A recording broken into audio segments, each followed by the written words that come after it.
The year in which all of this first took place was 1947, and it's no coincidence that the year when Hollywood lost its singular control to the United States government was also the year many other seemingly unrelated events took place that furthered the importance of the takeover and control of Hollywood and the media by the government.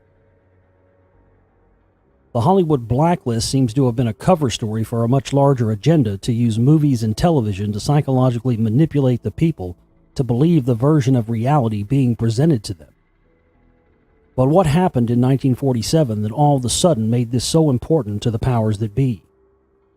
I had already known for many years that it seemed 1947 had an overabundance of historical events, but it wasn't until I laid them out in front of myself in the context of the topic of this film that it really hit me how significant the year 1947 was.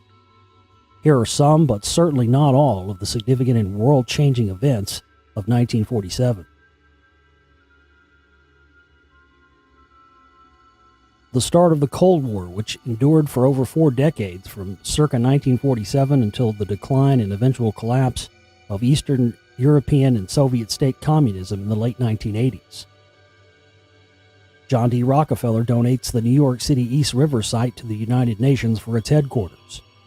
The United Nations then went on to vote in favor of the creation of an independent Jewish state of Israel the same year, funded by the Rothschilds. Coincidentally, the Dead Sea Scrolls are found in Israel this same year as well. On June 14, 1947, William Brazel, a foreman working on the Foster homestead, noticed clusters of debris approximately 30 miles north of Roswell, New Mexico. This date, or about 3 weeks before July 8th, appeared in later stories featuring Brazel, but the initial press release from the Roswell Army Airfield said that the find was sometime last week, suggesting Brazel found the debris in early July. Brazel told the Roswell Daily Record that he and his son saw a large area of bright wreckage made up of rubber strips, tinfoil, and rather tough paper and sticks. He paid little attention to it, but returned on July 4th with his son, wife, and daughter to gather up the material. Some accounts have described Brazel as having gathered some of the material earlier, rolling it together and stashing it under some brush.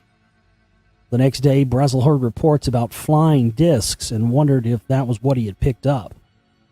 On July 7th, Brazel saw Sheriff Wilcox and whispered, kind of confidential-like, that he may have found a flying disc. Another account quotes Wilcox as saying Brazel reported the object on July 6th. The Kenneth Arnold UFO sighting occurred on June 24, 1947, when private pilot Kenneth Arnold claimed that he saw a string of 9 shiny, unidentified flying objects flying past Mount Rainier.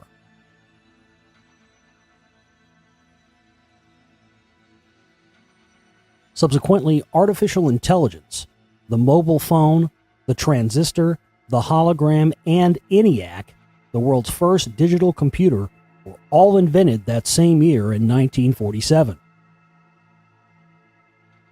The National Security Act of 1947, signed on July 26, 1947 by President Harry S. Truman, which took effect on September 18th of that year, also created the National Security Council and the United States Air Force.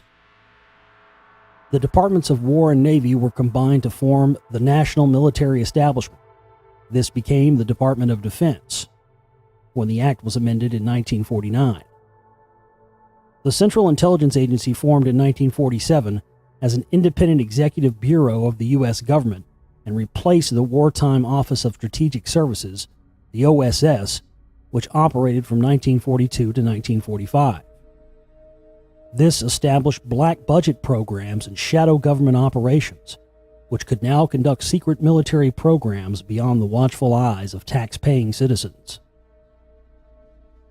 The United States government essentially gave themselves a license to do anything they pleased when they wanted free from ever answering to anyone about anything.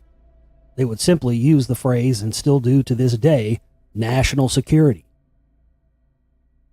When you examine all the major events of 1947, you can start to see a clear picture of why all of a sudden that year the government decided to restructure the military and intelligence branches in such a way that would give them a level of secrecy capable of rendering even the president a powerless puppet, a front man who the public believes is running the show, while a compartmentalized structure of agents and operators conduct covert warfare not only abroad but at home and against its own people. The National Security Act, along with the Hollywood blacklist, ensured that government could now dictate at any time, for any reason, the content of any and all media.